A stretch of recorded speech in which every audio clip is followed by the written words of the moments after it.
Retomando agora com o nosso horário de arte, e hoje nós iremos tratar sobre um tema muito legal que é orquestra. Então, nas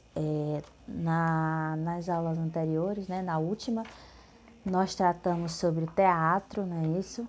E hoje nós iremos falar sobre orquestra. Então, vamos entender. No passado, primeiro vamos falar lá do passado. Então, a palavra orquestra, ela vem do grego, que é orquestra, que lá no antigo teatro, vocês lembram que lá no teatro, no antigo teatro grego, desculpa, tinha o localzinho, lá no teatro tinha um local onde ficavam os músicos e os dançarinos, não é isso? Aquele ali já era o que nós chamávamos de orquestra, já era a orquestra. Só que lá na época na época lá do teatro, a orquestra ela não tinha um espaço somente dela, por quê? Porque tinham poucos músicos na época. Então, eles ficavam apenas lá naquele cantinho do teatro. Ficavam lá no cantinho do teatro, os músicos dançarinos, porque não tinham muitos músicos assim, mas ali já era a orquestra. Só que como é que funciona hoje, né? Vamos falar agora do presente. No presente, como é que acontece? Atualmente, chamamos de orquestra a um grupo, não é isso? Um grupo de músicos e eles têm os seus instrumentos. E existem vários tipos de diferentes de orquestra. Por exemplo, uma orquestra grande, ela é formada por 50 ou de 50 a 100 instrumentos. Olha como é bem grande o número de pessoas. E aí nós podemos chamar de orquestra, né? 50 a 100 instrumentistas, aí é um número bem grande de pessoas e assim chamamos ela de orquestra sinfônica. Novamente, quando eu tenho um grupo formado por 50 a 100 instrumentistas, nós chamamos de orquestra sinfônica.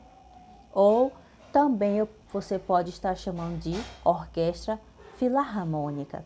Então, toda vez que vocês ouvirem alguém falar, ou verem na televisão, orquestra sinfônica ou orquestra filarmônica, então se trata do quê? De uma orquestra que é formada por 50 a 100 instrumentistas. E esse tipo de orquestra, ela geralmente executa as músicas clássicas, não é isso? Então, as músicas clássicas.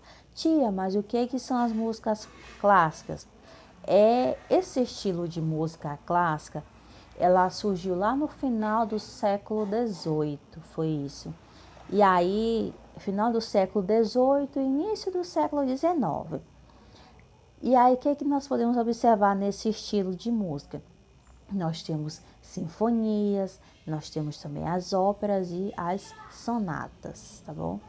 Entendido? Então, orquestra filarmônica ou orquestra sinfônica eles produzem música clássica e é formada por 50 a 100 pessoas. E aí vamos entender um pouquinho das características de uma orquestra. O que uma orquestra precisa ter? Vamos entender. Para tocar em uma orquestra, gente, é preciso você, desculpa, ter uma formação musical. Você necessita ser formado, né? Ser um conhecedor da música. E aí, geralmente, os músicos, eles começam a estudar ainda quando criança mesmo, em escolas mesmo especializadas. Os pais já veem, bem, por favor, os pais já veem aquele gostinho à parte, né, pela música e tudo, então já começa aí a estar investindo. E aí, no vestibular, né, quando vocês terminarem o ensino médio, vocês vão prestar um vestibular. E aí, nesse vestibular, tem um vestibular para cursar música. E aí tem uma prova com questões e tudo mais sobre o que vocês irão aprender ainda lá no ensino médio, mais à frente. E também há uma prova que vai estar lá perguntas voltadas somente para questões de música. Bem, somente para a questão de música. E assim a pessoa vai estar aí, caso ela passe, vai estar estudando o curso de música. E aí, nessas provas, são avaliadas as habilidades que a pessoa tem em relação à música. E os conhecimentos também, os teóricos. Não adianta ter só a prática. Eu vou estudar música, mas eu vou precisar só da prática. Não, você precisa também dos livros, tá? Da teoria daquilo, que nós chamamos de teoria. Teoria, tia, é o que está lá no seu livrinho. Você precisa saber disso também. Então, assim o aluno ele tem que tocar ou também cantar um trecho de uma música, do musical, e também ela precisa criar frase de música, tudo isso voltado lá para a sua área. E aí, tia, como funciona para essa pessoa que já estudou, ela já está formada bem, ela já está formada, e aí como é que ela pode trabalhar? Então, para exercer a função de músico, olha só, entendam. A pessoa estuda, precisa ter formação musical? Precisa. Mas, para ser músico, você não precisa necessariamente ter uma que chamamos de graduação. Vamos falar mais prático para que vocês entendam. Não precisa estar em uma faculdade. Não precisa. Mas é bem importante, lógico. Mas temos uma lei que é muito conhecida para os músicos, que eles precisam ter uma carteira indicando que eles são músicos. E olha só, essa lei ela exige que o músico ele tenha uma carteira profissional. Olha só, o médico ele não tem uma carteira profissional que indica que ele é um médico?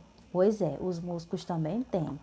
É a chamada Ordem dos Músicos do Brasil. Olha que interessante. Aqui serão só algumas curiosidades, tá bom? E aí, essa lei, caso a pessoa queira exercer profissionalmente a carreira de músico, ele vai precisar dessa carteira, tá bom? Novamente, para você ser um profissional, para você ser um músico, você não precisa ter curso superior.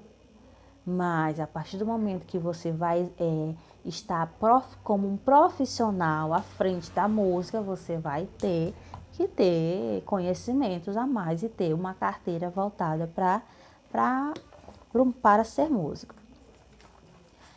E assim, tendo essa carteira, aí sim ele pode estar até mesmo dando aulas de música, entendido? Voltando à fita novamente. Eu sou músico. Tudo bem, você é músico. Não, para ser músico não tem mais exigência de ter falando mais prático a vocês, uma faculdade. Mas a partir do momento que eu quero dar aulas na universidade, por exemplo, de música, então eu já vou necessitar ter uma formação. Então, vamos conhecer alguns dos outros personagens da orquestra. Por exemplo, nós temos também o maestro, não é isso? Ou uma maestrina, se for uma mulher. Se for maestro, é homem, mas se for uma mulher, é uma maestrina. Que é também, que nós chamamos de regente, né? O regente da orquestra, aquele que fica assim, ó. Lógico que não é bem assim, né? Eles estudam, são bem profissionais e entendem como é que funciona. Besta é quem pensa que só é assim, mas não é. Então, todos esses movimentos que eles fazem é voltada para um tipo de nota da música. Então, só eles que estudam que realmente sabem como é o movimento de cada momento da música, tá bom? Outra coisa, o maestro, função também do maestro quem faz a seleção do repertório. Tia, o que é esse repertório? As músicas que serão tocadas. Temos aí uma lista onde vai estar todas as músicas que serão tocadas, para que ninguém se perca, né? Isso lá no momento da apresentação da orquestra, para que ninguém se perca no momento que for no momento da apresentação. agora vamos tocar a música tal, em seguida essa outra música. Então, temos toda uma ordem de músicas, é o que nós chamamos de repertório. E aí, o maestro ele também conduz os ensaios e também ele faz a regência durante a apresentação. Então, um que é muito conhecido, meu Deus, é o João Carlos Martins, que ele teve, eu acredito, não sei se foi cirurgia, ele teve uma doença. Ele teve uma doença e aí acabou perdendo alguns dos movimentos. Mas hoje ele é um maestro muito conhecido, muito requisitado também. Então essas são algumas características de orquestra, tá bom? Então nossa aula de hoje é sobre esse tema.